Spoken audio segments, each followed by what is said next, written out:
As you can, like that. All right. Yep.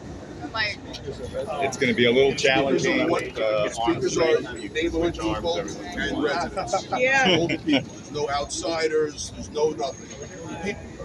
I'm the only outsider, but I stand on this side. I'm helping organize. Stand by. But I will be speaking. I'm a lawyer and do honors. Just waiting. Gabe, you ready, Gabe? Yeah, I'm ready. Okay. Here we go.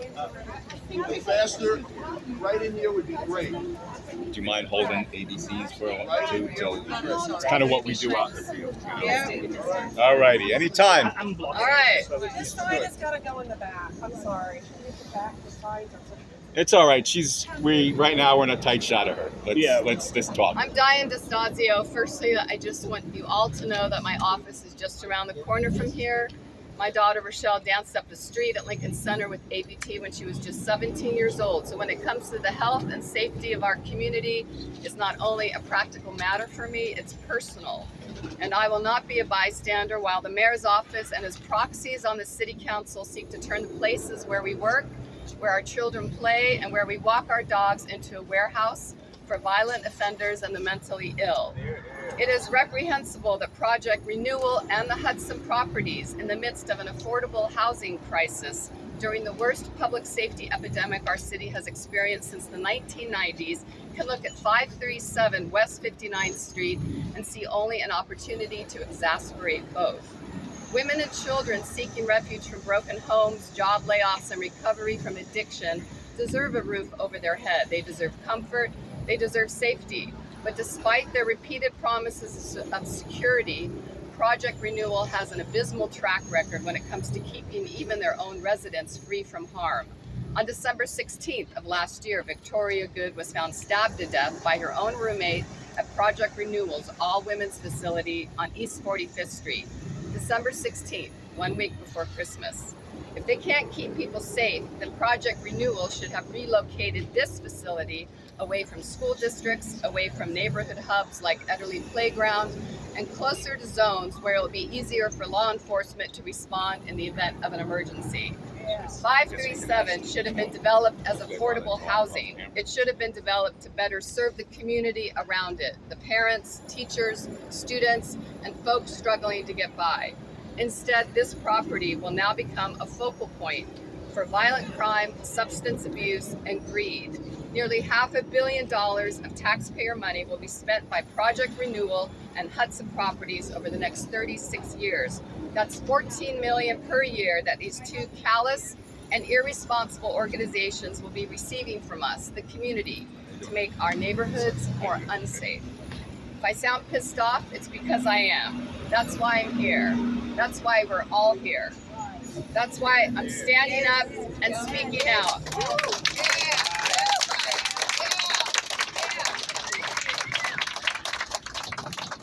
We are fed up with City Hall and the mayor's office thinking they can just bulldoze our quality of life and think there won't be consequences. Right, yeah. You know what, Mr. Mayor and members of City Council, elections are in November, and you better believe there will be consequences. Yeah.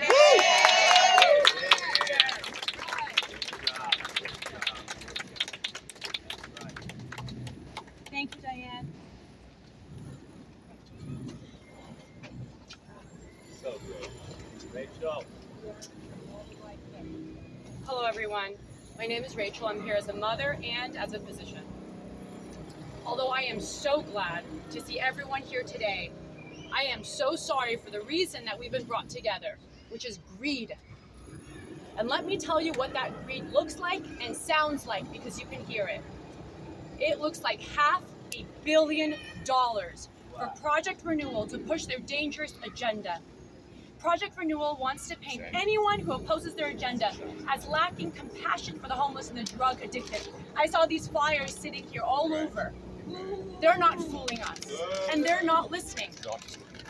This time, they're speaking to a community that isn't afraid to use their voice in support of common sense. They're not going to fool us by pretending to care about serving the community. I am a physician. Heather is a nurse. We have dedicated our lives to serving the community and improving the health of those around us. In a city where it's illegal to sell wine next door to a playground, Project Renewal wants you to believe it's safe to bring in drug-addicted people from all over the city and to build their smoking courtyard next to the playgrounds. Imagine that, trying to convince us that selling a bottle of Merlot is more dangerous to our children than chronic secondhand smoke and a steady stream of drug addicts. Eric Rosenbaum and his Project Renewal team are so blinded by the $500 million they are getting from the city, they don't care. They don't care if the Ederle playground turns into a cloud of secondhand smoke. They don't care if our most vulnerable community members, our children, are side by side with drug addicts. Project Renewal doesn't care that only a few months ago, one of their residents stabbed her roommate to death in one of their shelters and ran out into the surrounding neighborhood. Here, that would be a playground. They don't care that the New York Police Department has reports of illegal drug activity taking place within their shelters. Murders, rapes, reports of inabilities to maintain their buildings to code, reports on record that their own residents don't feel safe. But their greed has blinded them to the point that they are now building their violent, dangerous businesses near our children. So we are here today to let Eric Rosenbaum from Project Renewal, Paul Woody, the VP of their real estate, the lobbying firm that gets paid $1 million a year to push their agenda, which is Suri Cassier and the Cassier firm, Gail Brewer, where is Gail, who has failed us, and our New York comptroller who has sat by and done nothing. We are here to tell them that common sense has shown up, and we are not letting greed compromise the health and safety of our children.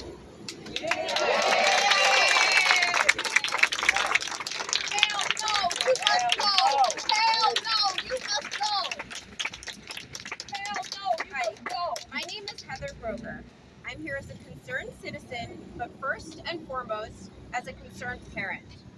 I'm not here to challenge the placement of housing to support those in need at this site. I'm here to stand up for child safety. The placement of people with mental illness and chemical addiction immediately next to a playground and amongst many elementary and early childhood schools is irresponsible. Placing a street-facing clinic that will provide Suboxone, a methadone alternative, to the general public next to a playground is illogical. Building a smoking courtyard next to a playground to expose children to secondhand smoke is reprehensible. How can Project Renewal claim to be helping people when they are putting our most vulnerable New Yorkers, the children, at risk? I'm a nurse. My life's work is helping people. That is not what Project Renewal is doing. By warehousing 200 women in communal dormitories, they are not providing independent living.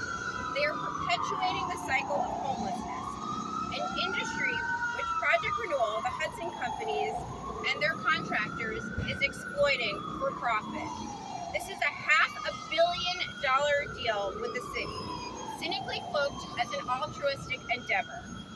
We must not forget Project Renewal has a track record of violence and death in its facilities.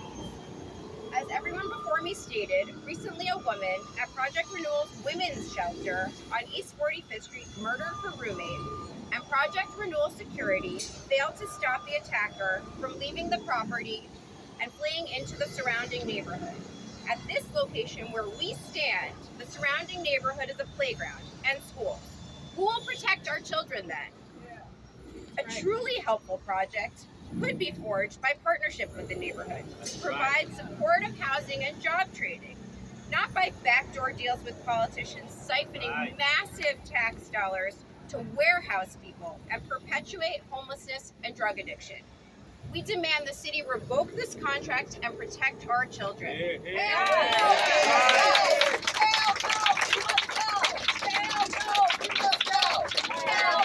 You must go! Hell no, you must go! Hell no, you must go! Hell no, you must go! Hell no, you must go! Does anyone else feel compelled to speak? You want to say anything, short or long? If not, what I'm going to ask everybody to do is to move here next to the sign for the playground so we can get some photos over there. And then the press, they want to ask us some questions. Thank you. By the playground sign.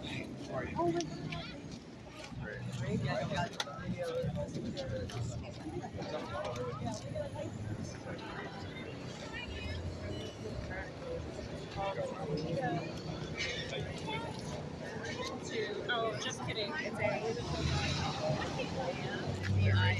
Yeah, let's go like this. You got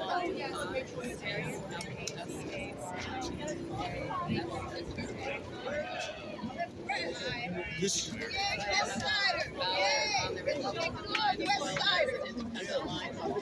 That's right. As close as possible. Yeah, let's squeeze in for this photo, guys. Don't worry about standing in front of somebody.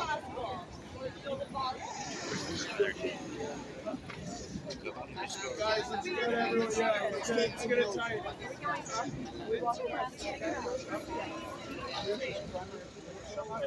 Everybody just move past. Right here in front. We have another area right here in front if everyone can come here. All around for everyone. Yeah, all together. All together. It's okay if you're blocking us. You can block anybody. There's no being rude here. Rude is what we want. Rude is what it is and what the city is doing for you. Exactly right. Yeah. Rude is what's happening to you. Don't fear rude right now. Let's go. Guys, please. Come on in because sorry. You can get a little tighter. Just semi-circle. Yeah, some people can go over here. Yeah, we got room over here if anyone wants to join. The point is to have the church see us. That's the point of being here. Might as well not do it. Anyone else want to say something? Are there anyone else want to speak? You want to speak? All right, step right in the middle, sir. One more speaker. And you want to speak? Another two speakers. Ready? My name is Ken Gibson, and I'd like to say that, you know, we welcome immigrants. You know, I'm as somebody of Irish descent, my family was immigrants, so we welcome immigrants, but this is actually hurting the immigrants. The immigrants come to this country, and expectation has been made, put forth by no less than Mr. Biden from the White House, that this is all going to be a great, wonderful situation. Some of these immigrants have invested their life savings and have gone through a perilous journey, some of them even through the Darien in Panama. Now they come here and they get put in a schoolyard. They get put in a situation that's Not an immigrant shelter. Sorry. It's a women's shelter. Can I finish what I'm saying? No, Thank you. probably You don't know what I'm going to say. Not Please don't interrupt. shelter. Please don't interrupt. What I'm saying is that he's right. This is not an immigrant shelter, and the president and other authorities should not be. Can you please not interrupt? Excuse me. It's on topic. Let me. Worried about the drug Wasting our clinic. time. All these people have good points that I'm getting to, but if they would let me speak Okay, and let's not go. interrupt. Come on, you That's got a 2 minute. minutes. You got a That's it. minute Okay. left and get the hell This out. situation is very unfair to the residents. It's also hurting the immigrants. All it is a way for the authorities to make money off us and the Good. immigrants. Here, here. Yes, yes. Thank you. Thank you. Goodbye. Where is the lady who wanted to speak for her daughter? Yes. Okay, thank you, sir. My name is All right, Natalie so Young. not right now. My Not right daughter now. is Thank you. Natalie Young. My daughter is a second grader at the public school. Lately, she heard about the shelter situation. She's very saddened because her school is far away from here in downtown. And the playground, the beloved playground, is her place that she can mingle with other local kids and make friends. So she's so sad that this is going to be taken away from her. And she wrote a letter to President Joe Biden 2 weeks ago, and she wanted me to read it to her. Please. Dear President Joe Biden, thank you for helping us when we have a big problem here in the neighborhood. My name is Clara, and my problem is near my home house at 59th Street and at 11th Avenue. There's a women's shelter only for women who are addicted to drugs. And their smoke yard is right next to the Gertrude playground for kids. My parents were concerned that people from the shelter might be dangerous for us kids. Could you please help us? Anyways, please also let me know if I could help out anyway. Sincerely, Clara. Yeah, this is the voice from the kids. Thank you so much for What was your name again? Natalie Young, and my daughter is Clara Chen. She's a student at a local public school. Beautifully done. YANG. Oh, yeah. Don't take away this beloved shelter. It really matters a lot for my kids and for all the kids around here. Thank you. Yeah. Well said. We support affordable housing and shelter, but not drug addiction shelter. Thank you. Thank you. Does anyone else want to speak? If not, everybody, thank you for coming. And what we'll have is the press may ask you to speak. That's up to you guys. If you need any help, let us know. Thank you, everyone. You spoke first, right? What was your name?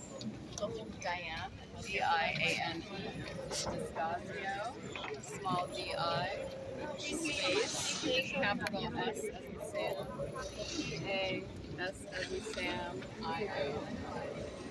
Diane. Diane Distasio, small d-I. Thank you. Rachel, well done. Beautifully done. Beautiful. Thank you. Good job. Good job, Rachel. Good job, Heather. Thank you, ladies. Nice job, Heather. Nice job. So Diane, what you had to say? It's rally today. You've been out today. What you have to say? Excuse me? What you had to say today? I thought a really strong show of support came out for a very important issue that is very critical to this community, to the families, to the schools, for public safety for the children, which is the first priority of families and communities, is to protect our children. And this shelter going in with a drug clinic, which would attract people from all over the city, and it poses a danger to the children that play in this playground. Yeah. So what you had to say to elected officials that didn't show up today? What you had to say to them? A quick. To elected officials, That didn't show up today. They want support. stop burying your heads in the sand, that it's time to take action and to put your constituents first, your community first. Thank you. You're welcome. Thank you.